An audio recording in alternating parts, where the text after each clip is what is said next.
ทางอ้ายแล้วก็จับหันจับนี่ก็พอได้อยู่แต่ว่าคือว่านั่นไปเนาะเห็นเวลาจับน่ะบ่ได้ตีงบ่คันเฮาจับทีแรกครับมันบ่ตีงจับคนต่อคนตีใช่เด้อพันฝ้าเฮาดิแล้วพันผ้ากับพันได้อยู่พันได้อยู่จับซ่า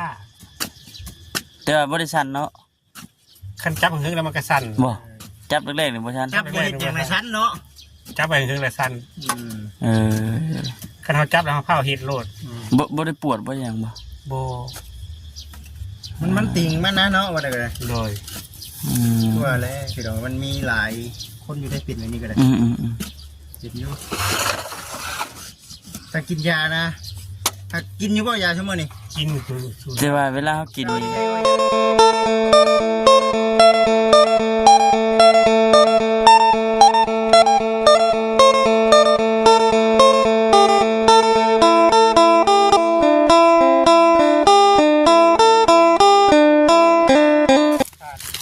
พี่น้อง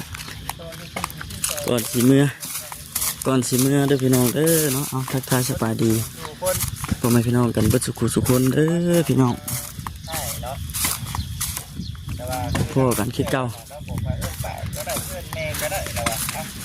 ก่อนสีเมื่อพี่น้องเนาะสิพากันเวะซอยเวียกทั้งป้าแล้วก่อนว่าฉันพี่น้องเนาะพันต่ำเธอเอาไม้ยิ้วฉันน้องเฮ็ดนั่นไม่ยิ้วนั่นเลยมันกับปีละเทื่อแล้วนี่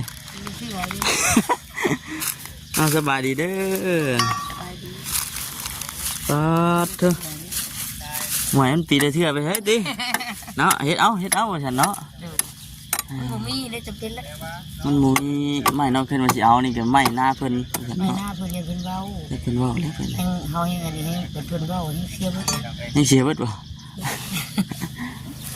บ่เอาเด้แม่บ่เอาบ่ได้เป็นจังได๋เมื่อยบ่เอาสบายดีเชื่อเนาะสบายดีผ้ามีอันเดียวนี่บ่ผ้านะผ้ามีอันเดียวสิเฮ็ดจังก็ตัวนี้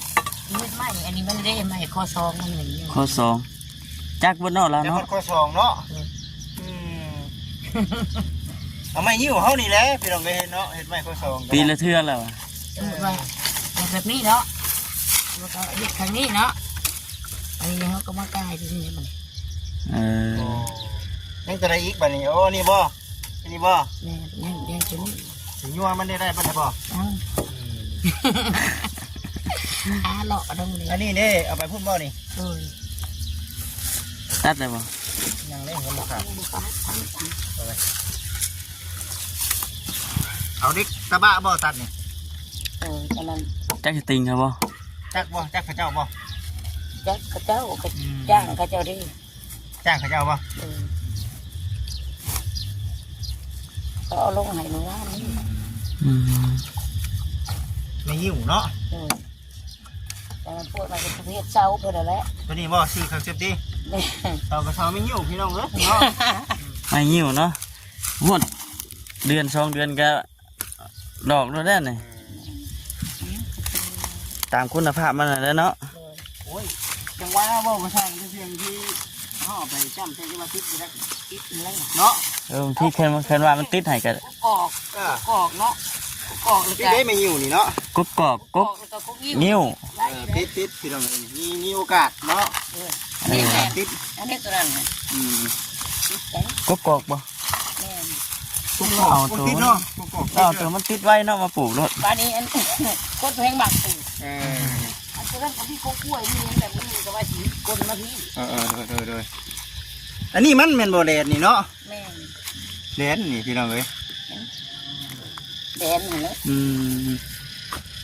เพิ่นก็แบ่งปันให้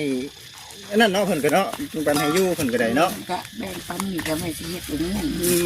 เฮ็ดจังได๋ก่อนเนี่ยเอาไว้เอ้ยสบายดีเด้อสบายดีสบายดีเด้อบ่ครับโดยฮ้อนเนาะมาแรงนี่นอนเป็นจังได๋ซะนอนสิฮอดให้เนาะมือสันวันดี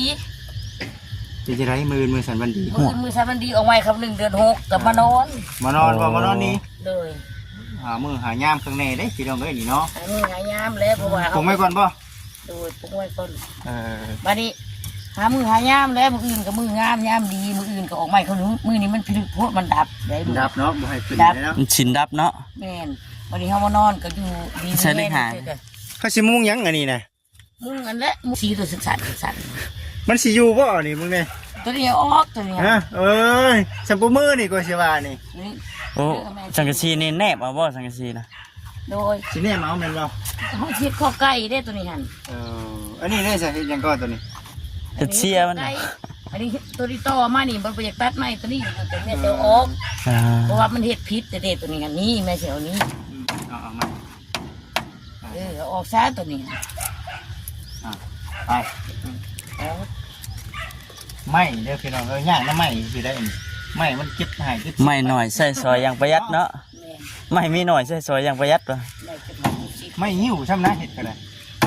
ไม่จะมาจะพิษไว้อันนี้ ปิดจุดหาจุดสิ หายไปนิดนึงไม่เกี่ยว เห็ดไปซะแล้วเนาะ จะคือเห็ดเงินน้อยเนาะ คือเห็นข้าวแต่ข้าวยังน้อยเลยพี่น้องจับมัดใส่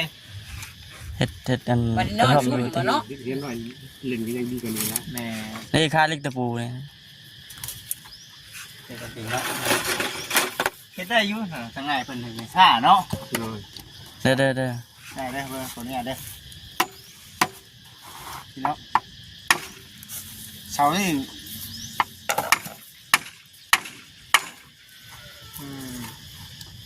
แบบพี่น้องตะปูเด้อนี่เด้อเนาะเอา เมียนะรถค้าบ่จิต บอกเขาเจ้ามาส่งปูนเด้ อืมก็บืนตะปู ระวังเด้อระวังตะปูนะเป็นจังไงเจ้า ทีนี้มาใส่ตัวนี้เห็ดเจ้าตัวในบ้านนี่นี่ ขุดวันหันบัด นี่บ้านนี่ อันนี้ได้ยาบ่ตัวนี้ ตัวนี้ยาตัวนี้ สิมาเฮ็ดเตคานี่อีก โด สิ ยอันเพราะว่าโตตัวนี้ไปอยากตัดไม้ตัวนี้นี่ก็เลยว่านี่มันเป็นสิ่งง่ายตัวนี้ออกนี่มันเสียตัวนี้ก็เอาไว้ตากหันตากนี่ก็ได้ข้ามไปอยู่ตัวนั้นผมคือ ใช้ขุดบางได้สิขุดให้ อาจับตัวนี้ ครับนี่ก่อนบ่ไม่เพิ่นพี่น้องเอ้ยเนาะไม่หิ้วนะว่าได้ก็ได้ แบบเพื่อนไปงี้อยู่นะไปสิซัก ไม่หิ้วเนาะ อันนี้เฮ็ดบอนไก่อยู่ เพราะสิเอาหลังคาลงไปสิ โอ้ย โอ้ ก็คุดบ้าน เบิ่งเด้อเบิ่งเด้อ มึงเรื่องอะไรสิแทะก็ได้เอามองนี่ซะ เบิ่งนี่เนาะลึกเบิ่งนี่เนาะ เอามองนี่แหละ เบิ่งนี่บ่เบิ่งจ้ะพี่น้องเอ้ยจัดให้เพิ่นก่อนเด้อเด้อเด้อเบิ่งเด้อโอ้ยใครนี่เนาะกินนี่ คือดิมันให้หน้าน้ำมันอ่อนอยู่ กินนี่นะไทยฮุดคักได้กินนี่ได้ เนื้อไปหาคลิปซิปก็ได้ หายสิก็ เอาลูกจะพาว่าคลิปแม่ก็จะพาคลิป ประหยัดแห้งดีนะพี่น้องจักสิไปหาใช้ได้บ่ได้ก็ได้เนาะหาเดียวเบิ่งกันเนาะมีฮอดปลาเลยพี่น้องเอ้ย เห็นว่าลำมันก็ใหญ่โพดติ คำเป็นลำไม่มีกับบ่กล้าได้ของเพิ่นแน่เนาะ โอ้ลำไว้อยู่หนึงเพียงทางคือว่าใหญ่โพดเจ้านี่ เอารถแต่บ่นี่เนาะ เลือกเจอไปแล้วเก็บได้แล้วคลิปหาคลิปตัว ได้ นี้ แล้วบ่ อ่า กินมาด้วยเนาะมันยังก็ข้างในก็จะ อันนี้ เนาะพี่น้องเอ้ย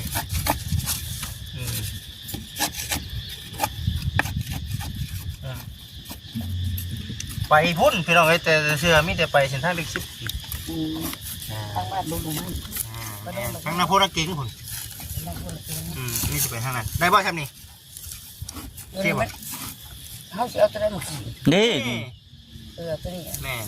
เอาตัวนั้น ใส่บ่ ใส่ มา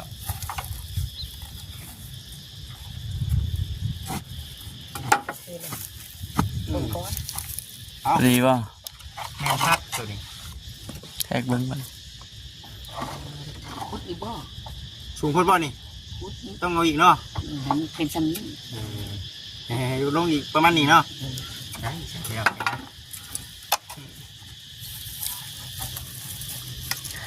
จันห้องเย็นยำแรง ห้องเนาะ วันแล้วแล้วบ่เมื่อไปเมื่อนั้น เมื่อเผ็ดเมื่อมันนี่ทีพอกับพุ่นแล้วพี่น้องเอ้ยจบจากคลิปนี้สิได้เมื่อปะทั้งอ้ายเพิ่นแล้ว แม่นเลย มื้ออื่นพากันมานอนบ่ คิดว่า จังว่าสิ แก ว่า แต่ว่าหมายไว้เนาะอ่า เพราะว่านอนกระตุกตัวนี้ อืม นอนเป็นที่มันเอื่อยแล้วมานอนเดียวเพราะมันมีเตียงหน่วยเดียวดิ เออ โดย แมนยู เตียงเนี่ยเตียงกันเดียวเนาะ โดย พอเตียงนี่เดียวได้ป่ะซ้ำนี่ ลูกก็ไม่จนกายอยู่ เดี๋ยวลองเบิ่งเนาะโอ้ยเนาะยามฝนตกเนี่ยทำห้องว่าแมบน้ำเลยนอน เปียกได้ไหนา ได้ เนาะ ทำนี่เนาะได้ไล่ทำนี่ ผมก็ใจได้ร้ายขับ มาทางนี้ดิอันนี้บ่ ตอนนี้ไปซุดตัวนี้แหละ ได้เลยลอง เงาขึ้นไป ลงไปน้ำกันลงไป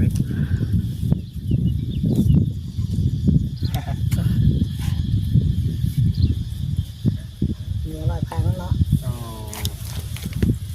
มันอึดไหมได้พี่น้องเลยมันยังดอกเนาะอึดไหมอึดตอก เอาอันนี้ เอานี่บ่ ตัดตัวนี้แล้วมัน ตัดบ่ ตัดแล้วมัน มา คนหอดถุงโถมมือก็ได้แล้ว อยู่ในเนาะผ่าแล้วก็เนาะผ่าแบบนี้นี่ ป่าทางป่าดิ มันมีเงินของงอทั้งหนาอีกเนาะ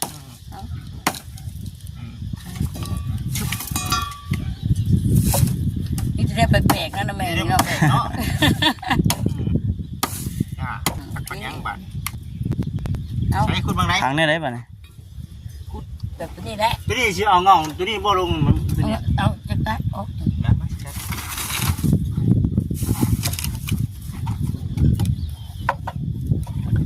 เสาเพื่อนพี่น้องไอ้เสาไม่หิ้วเลยเด้เอาตามข้าวการเพื่อนตามมันมีเนาะบ่ได้กันเนาะ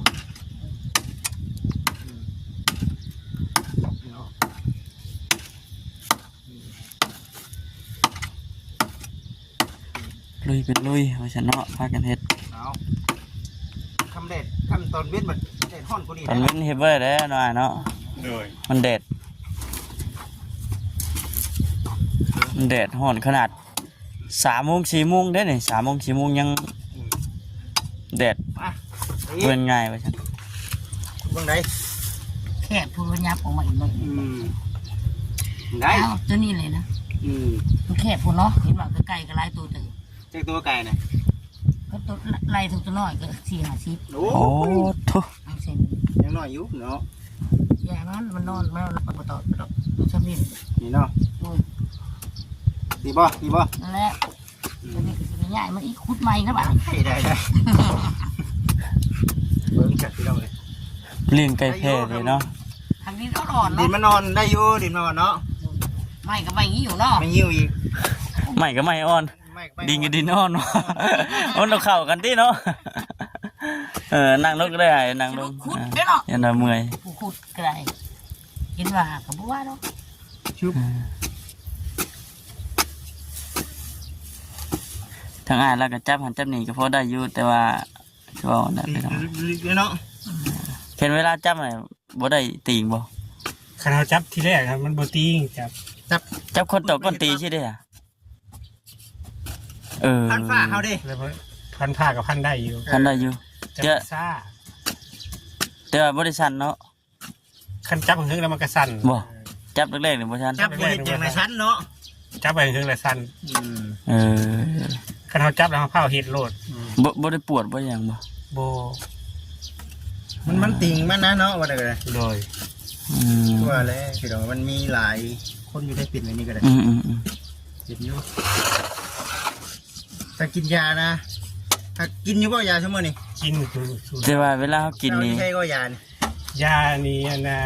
ผู้ใหญ่ใจดีทั้งเบาลี่เพิ่นฝากมาให้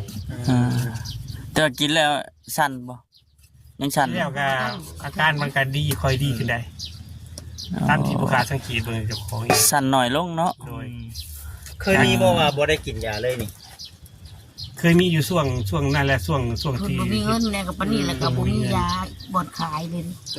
แสดงว่าเขาต้องได้คุดไง เพราะว่ายาทั้งอ้ายเรากินกับพุ่นมาแต่ ซักลง ฝั่งไทยเนาะเนาะ โดย ว่า ปึ๊บ บ่ลมได้ล่ะบ่ลม อืม มันกดเด้ อืม ให้นาลูกเนาะยามฝนเนี่ยอังนั่นเนี่ย โอ้สุดยอดเด้ ป๊าด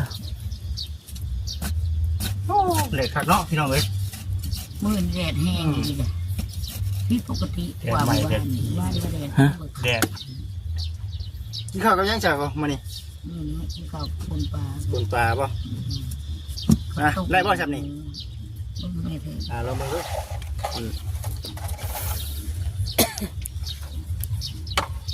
ได้เลย ได้ละ ได้แล้ว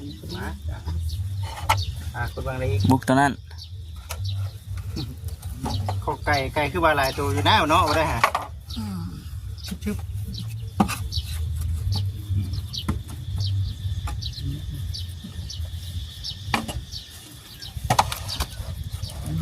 ประมาณนั้นเนาะเอาตรงง่ายขุดบนลงมาอีกพี่น้องเอ้ย ยับขึ้นอีกขุด เพราะว่าดินมันอ่อนขึ้นนี่แหละ ขุดเจยกันมาแล้วเลย ม่วนดีดิประมาณนี้เนาะ โดยมีแต่ให้คุดคุ้มน้ำเนาะมา มาพี่น้องเอ้ยเนาะ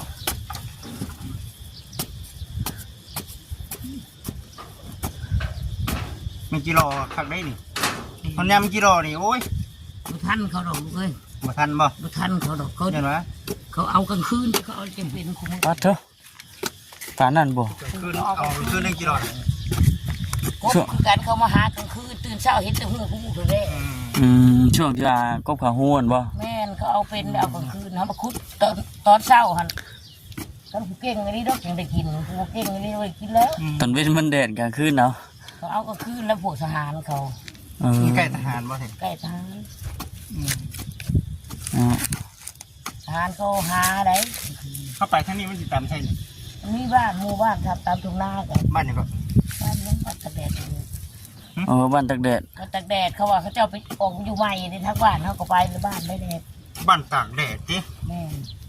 มันมีหมู่บ้านอีกได้ไปทางนี้มันเป็นหน้าเลยตะเกียนเป็นหน้าแล้วมันหักลาย แล้วมันก็ไปจุ่มอยู่ในหันนะ บ่เคยเด้พี่น้องเอ้ย อื เนาะ ม เลยจุ่มอยู่หันไหนจุ่มอีกได้หมู่บ้านเนี่ย บ้านตากแดดว่าซั่นพี่น้องเอ้ย แต่เขา ได้ปะ ตากแดดอยู่เลยเนาะได้แล้วบาทนี่ ได้ถมแล้วบาทนี่ได้ ถม โอเคป่ะ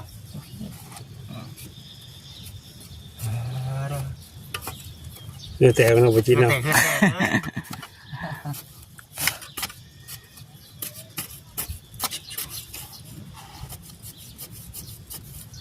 ดี ลอง ใจ ลองติดตามเบิ่งช่องบ่จิตเด้อบ่จิตอุทุมพร โดย บ่คำอุทุมพรก็เห็นแล้วดอก โดย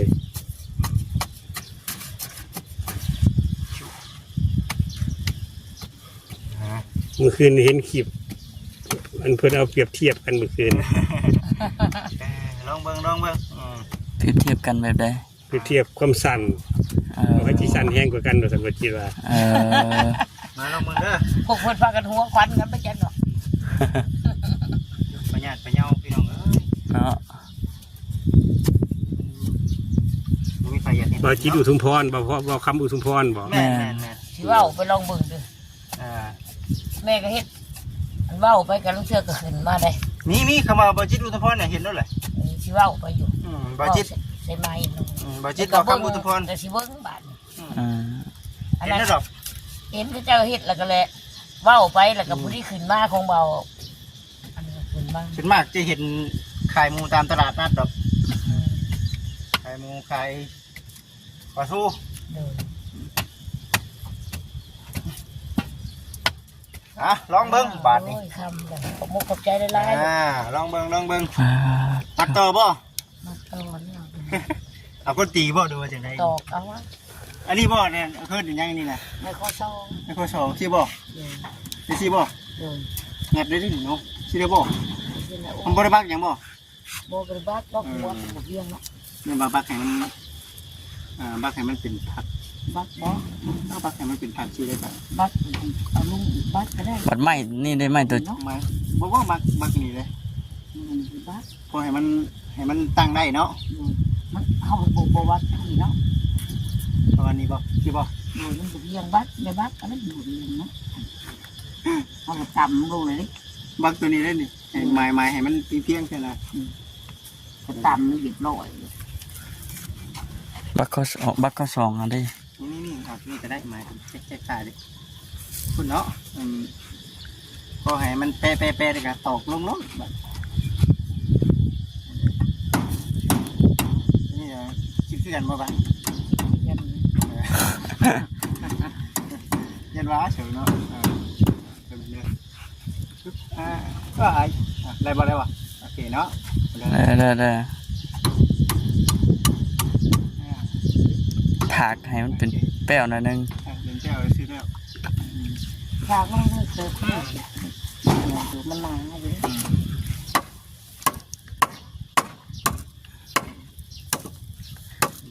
จะมาชิได้มาเรื่อยอย่าพ่อเบื่อเด้อ เบื่อเลยอย่าให้มาโอมาเลยก็อุกใจแล้วอยู่เงียบๆคนนั้นเลยน้องจริง ฝากว่าได้ดิ หมอยันว่าโอ้ยมาเรื่อยขี้หันว่าน้ำเด้ โอ้ยอย่าว่าเป็นนั่นนี่เด้อขึ้นหอดได้เด้อบริขึ้นหอดนั่นอื่นก็ขึ้นหอดเป็นลูกเป็นเต้ามาเห็นหน้าทำข้าวก็ดีใจได้เนาะทุกอย่างบริเบื่อได้เมาแล้วมาเรื่อยแล้วสักเป็นนั่นเนาะมาจะให้มาเนี่ยมันเป็นไปได้กันทำมาหากินของไฟของเราก็เป็นไปได้ของว่ามาทำเป็นยังดีใจได้นามือนั้นได้เป็นไข่เนาะห้าไพ่น้องก็ไปบ่ได้วันนี้เขาเห็นมาเช่นดูกันเสื้อมือบ่ได้ไข่เนาะเป็นมือใหม่มือเป็นไข่อยู่สิมันบ่อยากไปได้เลย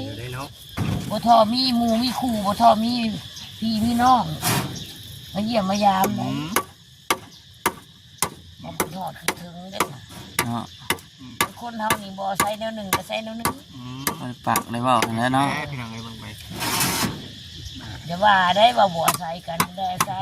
คนเท่าว่ายิ้มใส่เป็นกำลังใจเลยชาเขาคืดจังแล้วใครกลัวนาบูช่วยกันอยู่ได้เนาะน้ำแดดไม่นี่ก็คิดว่านาบูช่วยอยู่นี่เนาะแดดดิมาขมือใส่ขมือเมื่อยเนี่ยเนาะรอบแดงๆพี่น้องเลยเนาะทั้งเทิงกระถางแม่ทั้งเทิงไงตัวไหนบนเท้าสิตอกตะปูค่ะทั้งเทิง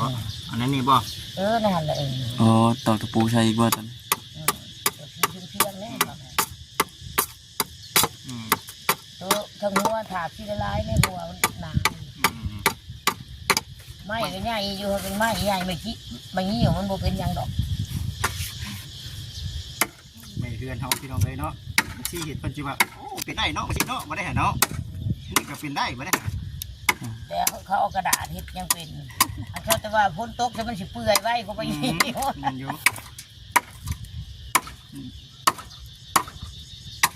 คือทั้งง่ายนะนี่เห็ดยังกระโบคมเขี้ยวไปไหนได้น้อยเนาะต้องบกคงเขี้ยวเลยมันสิได้มันเปลี่ยนไปเลยเนาะโอ้ยเขาจะเปลี่ยนแบบนี้เพื่อกันแม่เห็นน้องก็คือเริ่มเป็นอายุจักปีวะเริ่มเป็นปีนี้ปีที่4นะครับมันเป็นเดือนเลยเขาปีที่4ปีนี้เขาปีที่4ปีนี้บ่กลัวบ่หำบ่พูดว่าอายุแล้วนะตั้งแต่อ้ายเริ่มเป็นอายุเป็นมาประมาณ45-46โอ้เริ่มเป็นในตั้งแต่อายุ45-46ปีเนาะ45-46จะเป็นตอนมันก็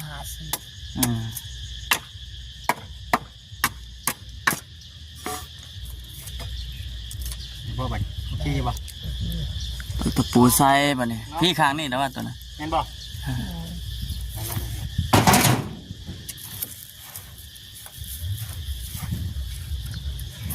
ไม่ตัวเทิงนี่ได้ปลาชีบ่ปลาแล้วตัวนี้เขาบวกเพียงเนาะออกกันบ้างเนาะบ้างออกกันบ้างเอามาเกียดอย่างเลยเนาะต่อคักแล้วประเดี๋ยว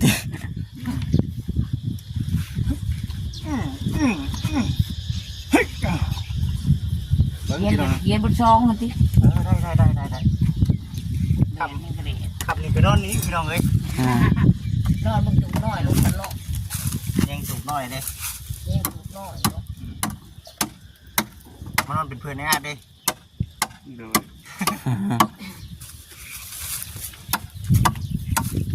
ไปดอกตามท้องไร่ท้องนาฮอนยามให้ยามหน้าเลย โอ้ขนาดยันนี่ก็เจ้ายังนอนเดี๋ยวพี่เนาะ จักว่าหิวน้ำอยู่บ่จัก อยู่มันก็มีอยู่แล้วบางครั้งแล้ว มีอยู่ก็พอได้กินอยู่รอบน้ำเลย ก็สิหิวอยู่บางครั้งแล้ว เมาแต่เมาอยู่ก็ เบิ้งพี่น้องเอ้ยเอาตัวนี้ให้เพิ่นแล้วก็สิได้เมื่อป้าไปจักแล้วบอกไปว่ากันเนาะ เมื่อหนากลับแล้วครับก็มือใหม่ก็แล้วมาจอบมายามมาเยี่ยม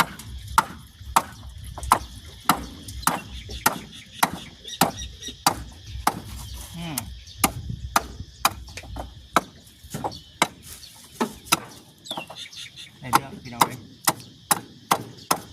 เอาน้ำกินกับบ้านจะดูดมัน โดยเอาตั้งไว้ใช่คุณก็ได้ตั้งไว้หันก็ได้ เลยเด้อ ฮะ มาเย็นกินเด้อ เออ จะหึงกับบ้านก็หิวน้ำเลย ชึบหมดนะเลี้ยงดอกแต่หน้าให้กว่านี้เลยเนาะ กูก็ได้เลยล่ะ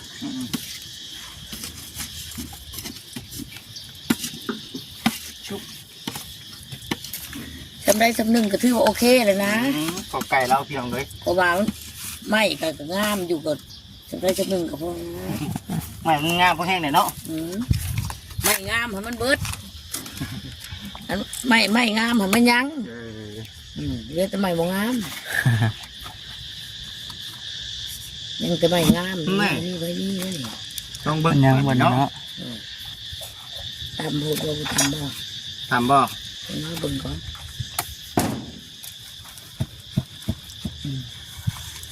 ได้แล้ว พอดีป่ะ ต้องเบิ้งบาทตามเสร็จเด้อ โอ้ยจะ มาเสร็จแล้วฮึบถึงบ่ ไปขับมันยังบาท น้ำปลาแต้มบัด ซอกกับบัดนี้เนาะมึงขอเลิกไปเด้อ อย่าจะฟูคดเด้อ โอ้ต่อไม่อยู่ปูตูน้อมเลย ต่างไม่แดงไงเนาะต่างไม่แดงไม่ยังเต้เลยเนาะนั่น เนาะเจ้าคนสบายใช่ไหมเนาะ ไม่ยิ้วเลย ไม่อยู่มันแห้งแข็งอยู่ไร บ่ ประมาทได้ว่า ประวัติไม่ยิ้วแห้งเลยเนาะ ย่องเราก็เครียดแล้วเปล่าเนาะ เพื่อนตาเป็นเรื่องพี่น้องเลยเนาะอย่าบอกว่าต่อไม่อยู่แต่ปูคนดีอายแล้วเนาะ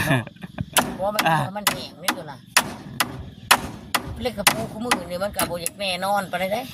เจ้า มันเตี้ยพี่น้องเลย นี่ เนาะ ออกมาตอกอยู่ข้างนอกพี่ก็ได้นี่ เอาลงกระล่างก่อนนะ บ่ลงได้ บอกลงมา บ่ลงได้ บอกลงได้ป่ะ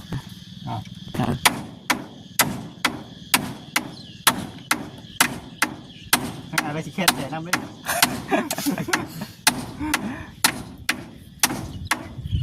เฮ้ยนี่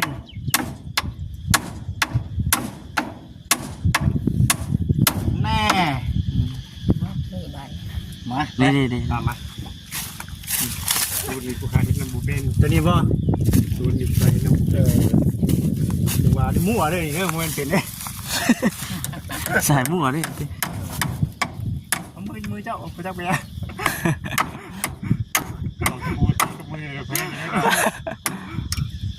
มันนั่นเลยพี่น้องไงเปิดหนึ่งเด้อ บ่ถึงเนาะ มันเรียกว่าไม่ แค่นี้แบบนี้ ได้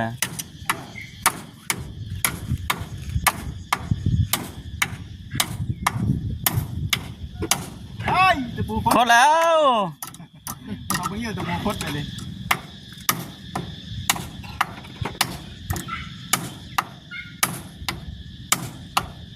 โอเคเนาะ แข็งได้ไหมยิ่งมันแห้งก็แข็ง มีอยู่ร้อน เนาะ แข็งยังไม่แห้ง อ๋อเด้อสุดยอดบาทนี่เห็นอยู่วะ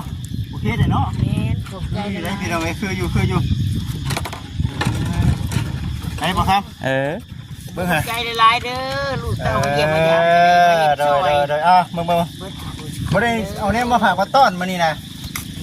โอ้ยไม่ไหน แม่น ไม่แห้งเลย คือนี่ก็มาคำเนาะ มาคำ มาค มาจนคำเหมือนกันมา มาจน มาจนค่ ำคิดยังชอบ นะ กันแร อั ก นนี้ก็น้ำจิ้มน้ำใจเก็บไปให้ของให้ไทยเนาะโดยเด็กๆน้อยๆพี่น้องเอ้ยเนาะเอาขอบใจหลายเด้อบ่คิดเด้อดีๆมีให้ก็คิดได้ความใครจะมีประสาทโลกใครไปคิดอยู่ทุกอย่างให้อยู่ใหม่เป็นเงินคือที่เพิ่นคงคนจนต่อไปเจริญในหน้าที่การงานตลอ เนาะ ดปีตลอดไปเด้อ ำถูก ทำความคิดของทั้งสองคนเลย โดยเอาเก็บไว้บัดนี้ก็ได้ใช่เนาะ ถูก สู้คนแหละใดๆก็ได้ สู้ต่อไปเนาะสู้ไปก่อน โดย ตัวนี้ก็ว่าเลยพี่น้องเอ้ยเนาะ มีแต่เป็นกำลังใจให้ค่อยเป็นค่อยไปตัวนี้กับพระผู้ใหญ่เพิ่นก็เริ่มฮู้จักเห็นเลยเด้จากช่องของทางอ้ายเพิ่นนำแน่เนาะหลายช่องเห็นโอ้ยพนั้นก็ว่าโอ้ยข่อยอยากช่วยเด้เท่านี้เด้เนาะตามกำลังค่อยจะได้ขึ้นหน่อยหุ้มกันไปบัดหลายพี่น้องเอ้ยเอา คือบนว่าวเนาะ บ่ได้จีบฝากเด้อจีบทางฝากเด้อส่องบ่คำส่องบ่จิตส่องบ่แสนฝากเด้อบ่ได้กีดกันเด้อส่องจะมาถ่ายกระเชิญเด้อดูความดีเด้อยินดีต้อนรับเด้อ บ่ได้บูดน่าใช่เนาะ บ่อาจสิบ่มีรอยยิ้มหวานๆแต่ว่ามีน้ำทานน้ำใจอาจจะอัน ประเสริฐ ประเสริฐนี่แหละ โอ้ย ความดีเด้อทุกทานเด้อเชิญเด้อบ่ได้กีดกันเด้อ โดยเอาอยู่ดีมีแห้ง ไปจะ ขอ เอา ให้ ไป มี ที่ไหน เนาะทีมงานเข้ามาเยี่ยมมาชมหลายๆแล้วก็มีผู้รักผู้ใหญ่เพิ่นเข้ามาเบิ่งมาแยง FC เข้ามาให้กำลังใจหลายๆเนาะ โดย ก็ยังมีสองเอ้ยน้องพี่น้องเนาะที่ว่ากำลังสู้ชีวิตอยู่ตอนนี้ก็ได้ แม่น ที่ดินตอนนี้ก็ย้อนผู้รักผู้ใหญ่เพิ่นชื่อให้จึงได้เด้อพี่น้องเด้อเนาะ ทุกอย่างนั่นแหละแล้วผู้ใหญ่เป็นเมตตาจังไปได้มาสำนี้ แม่นกันกำลังแห้งของทางสองเอ้ยน้องเพิ่นนี่คือสิบ่ได้ซ้ำนี้พี่น้องเอ้ยจะว่าได้อยู่ไปจักน้องหักเคิง โอ้ย แม่หัน57แหละบ่ได้เลยดอกยันตายเลย ยังบ่ได้ยังตายเลยไปจ้ะโอ้ยเนาะ ยันตายเลยแม่น่ะคิดว่าบ่มีแหละบ่มีวันนี้ดอกนะ เอาสนอ บ่ มิ มีผู้เมตตาสงสารอะไรมันบ่มีวันนี้แท้แม่นี่ก็ชุดในการที่สู่แล้วเขาจังว่าคันว่าออกมาหลายฮอดจุดนี้แล้วว่าตัวเองนั้น น้ำตาซึมด้วยเนาะ ด้วย Ờ. บ่มีคันบ่มีผู้หลักผู้ใหญ่ซอยแล้วก็บ่มีผู้ใหญ่ใจดีมาก็คือสิบ่มีวันนี้เลยนะ โอ้ คิดว่าจบส่วนนี้คิดว่าก็ต้องหาขออยู่ตามทุ่งไร่ทุ่งนาแบบนี้แหละในชีวิต แล้วระบบต่อไปก็เฮ็ดตูบก็เฮ็ดบ่ได้คือสิระหว่างกลางเต้นนอนก็จังสิได้หรือบ่คิดจนถึงขนาดนี้บ่ได้ต้องคิดว่าชุดจนกว่าที่สุดแหละ แล้วคือว่าเนี่ยลูกมือเอา ขอบใจละลายที่ ช่วย มา เนาะ ที่เพิ่นมาซอย แม่น เบิดทุกคนแล้วก็แค่ไรก็เว้าบ่ได้ทับขน้อยเว้าผิดเว้าพลาดก็ขออภัยนำ FC แล้วก็เบิดทุกคนที่ว่าขอโทษขออภัยที่ว่าผิดบ่ถูกเพราะว่าบางครั้งก็ดีใจเกินไปนะ แม่นบ่ถือไป ข บ่ อ จั โท ก ษขออภัยเนาะก็ได้แต่เท่านั้นแหละอยู่ดีมีแหงเบิดทุกคนเด้อ อยู่ดีไม่แห้งอยู่ดีแห้งไปซะไปสิได้ไปปะได้เด้อ โอ้ย ขอบคุณใจเด้อบ่จิตเด้อบ่คำเด้อบ่แสนเด้อที่เปิดโอกาสให้ผู้ค้าเด้อไปละลาย โดยสาธุสบายดีมาสบายดีเด้อสบายดีไปอยู่ดีไม่แห้งเด้อเนาะเบิดทุกคนพี่น้องเอ้ย ตา ไปเฮาเองก็สิได้ขอตัวกลับก่อนบัดนี้ก็ได้ ละมื้อหน้ามื้อไหนเพิ่นแหละเนาะ มื้อไหนผู้ใดสิได้มาเยี่ยม มาเยี่ยมมายามพี่น้องไป ว่าเฮ็ดข้าวไก่ให้เพิ่น ดีมีแฮงเด้อพี่น้องเด้อเนาะสบายดี